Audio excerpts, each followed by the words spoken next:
Bab 4235. Kontrak antara dua pihak. Tapi ini bagi klan naga sisik, tapi bagi Mingzu, ini bukan hal yang baik. Tobi Kyu, kamu benar-benar pecundang, begitu datang langsung menyinggung teman seiman klan naga sisik.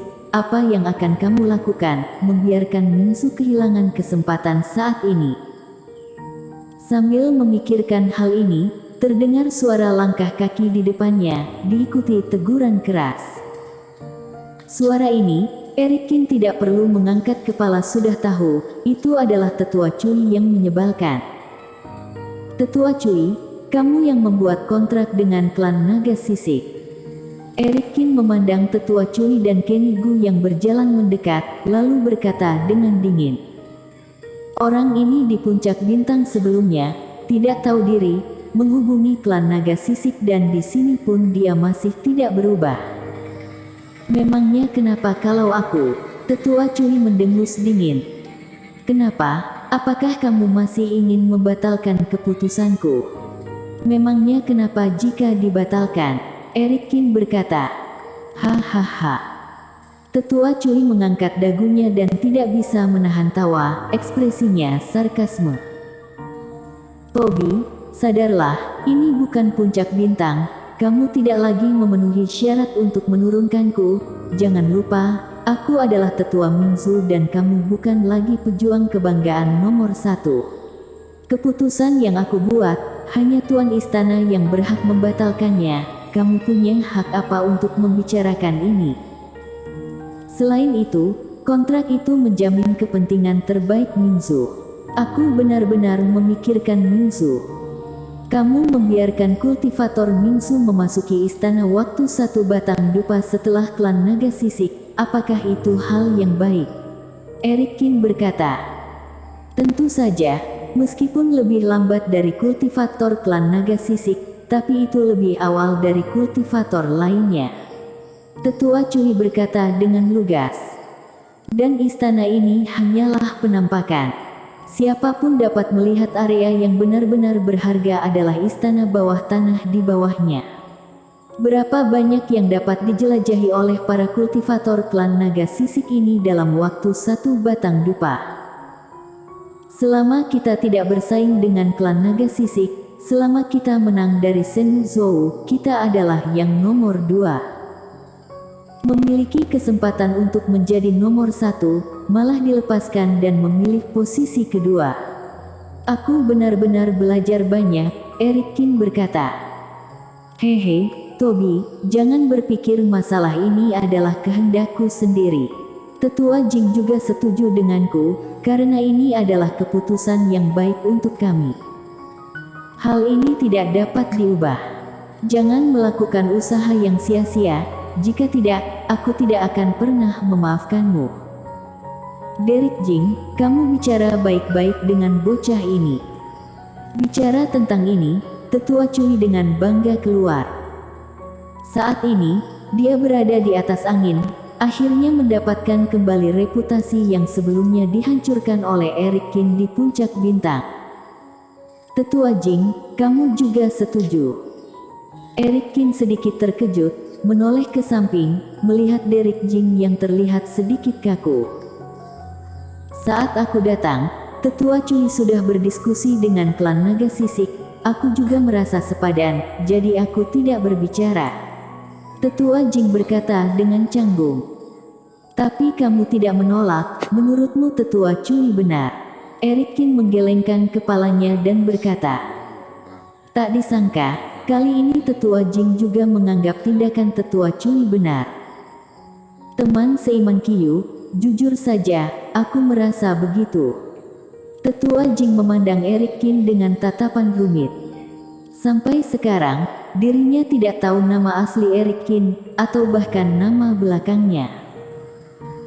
Meskipun kami telah memberikan manfaat kepada klan naga sisik, memang benar seperti yang dikatakan Tetua Cui, kami memiliki beberapa keunggulan dibandingkan yang lain, dan jika ada kekacauan, kami mungkin tidak memiliki kondisi seperti ini. Lalu pernahkah kamu berpikir saat para kultivator bertarung, dalam sekejap itu hanya hidup dan mati? Jika kalian melepaskan waktu sebatang dupa, sebagian besar sumber daya mungkin jatuh ke tangan klan naga sisik. Apa kamu pernah berpikir jika kalian menunggu Suezu datang ke sini, kekuatan kalian bertiga dapat sepenuhnya melampaui klan naga sisik? Saat itu tiba, apakah masih harus tertinggal dari yang lain untuk masuk? Erikin bertanya balik. Tapi itu terlalu berbahaya. Tetua Jing membeku sesaat, bibirnya bergerak. Aku mengerti, sebenarnya tahu bagaimana memilih, tetapi kamu tidak ingin menyinggung klan naga sisik. Erikin tiba-tiba mengerti sesuatu. Benar, aku tidak mau menjadi musuh klan naga sisik. Setelah menahan diri cukup lama, Tetua Jing menghela nafas panjang. Teman seiman Tobi, kamu sangat kuat. Kamu memiliki bakat yang belum pernah aku lihat sebelumnya. Kamu juga memiliki kepercayaan diri untuk melawan klan naga sisik. Tapi Mingzu kami lemah, bukan lawan klan naga sisik. Tidak bisa menemanimu mengambil resiko. Ekspresi Tetua Jing menjadi sedikit aneh saat ini. Erikin menarik napas dalam-dalam dan langsung mengerti. Dia tidak tahu emosi apa yang bergema di dalam hatinya. Kekecewaan, ketidakberdayaan, pengertian, atau keduanya. Dalam analisis terakhir, alasannya adalah aku bukan Tobi, bukan kultivator Mingzu, tetapi sebelumnya membutuhkan identitas, jadi aku meminjam nama Tobi. Meskipun kedua belah pihak bekerja sama dalam diam-diam, mereka juga mematuhi perjanjian tersebut. Namun, apa yang palsu itu tidaklah nyata. Tetua Jing mengingat semua ini. Dia awalnya khawatir akan merugikan kepentingan Mingzu, khawatir jika hubungan Erikin dan klan naga sisik memburuk, akan melibatkan Mingzu. Lagi pula, dirinya hanya seorang kultivator Mingzu. Tetua Jing menganggap masa depan Mingzu lebih penting daripada nyawa.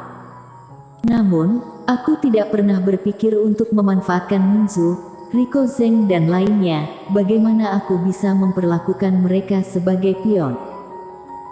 Selalu ada penghalang yang tidak bisa dihancurkan antara dua orang.